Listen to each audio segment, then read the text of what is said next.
मराठीचं राज्य महाराष्ट्र, महाराष्ट्राची भाषा मराठी, त्यामुळे इथल्या प्रत्येकाला मराठी यायलाच हवं असा आग्रह असतो।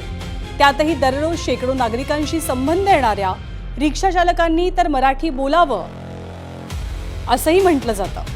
आणि याच उद्देशानं परिवहन विभागानं मुंबईमध्ये मोठ्या संख्येनं असलेल्या ऑटो रिक्षा चालकांसाठी मराठीचे वर्ग सुरू केलेत। या वर्गाचे चांगले निकाल येतात, त्याचमुळे 17 ऑगस्ट नंतर सर्व रिक्षा चालकांना मराठी अनिवार्य असा थेट इशारा देखील परिवहन मंत्र्यांनी दिलाय। तर गेल्या 2 महिन्यांपासून हे मराठीचे वर्ग सुरू आहेत आणि त्याला रिक्षा चालकांचा चांगला प्रतिसाद मिळतोय आणि आनंदानं ते वर्गात शिकताना पाहायला मिळतात।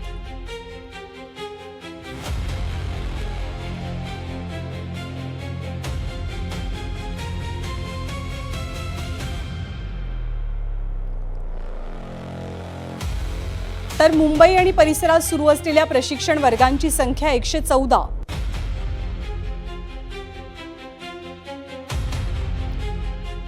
मराठी भाषा शिकवणारे शिक्षक आहेत 1670।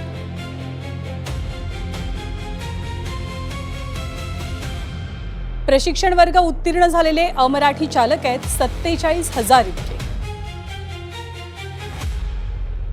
प्रशिक्षण वर्गाच्या प्रतीक्षेत असलेल्या अमराठी चालकांची संख्या 1,25,000 इतकी आहे।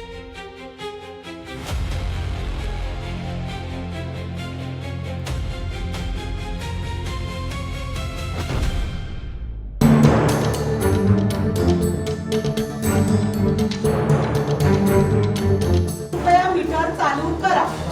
तुम्ही काय उत्तर द्यायचं आहे? मीटर चालू केलं। माझ्या घरात सगळे मराठीच बोलणारे लोक आहेत, मीही सुद्धा, आणि मी टॅक्सी चालक आहे। जर समजा प्रवासी बोलत असेल कृपया जरा सावकाश चालवा, तर तुमचं उत्तर पाहिजे चिंता करू नका, मी गाडी सावकाश चालवत आहे। आपण इथे महाराष्ट्र रोजीरोटी कमवतो आणि त्यात आम्ही बोलणार आमचे आहे, बाहेरून येणार आणि सांगणार आहे आमचे आहे, तर हे चालणार नाही। महाराष्ट्रात आहात तर तेवढं प्रेम महाराष्ट्राबद्दल वाटतं। अरे खरोखरच पाहिजेच, ते स्वाभिमान पाहिजे। तुम्ही जर विचारलं गाणी लावली तर चालतील का, तर तुम्ही काय उत्तर द्यायचंय? चालतील, पण आवाज हळू करा। मी मराठीमध्ये बोलतो, या बसा, पैसे पण मागतो मराठीमध्ये। पॅसेंजर बसतात ना हिंदीमध्ये बोलतात। काय बोलायचं?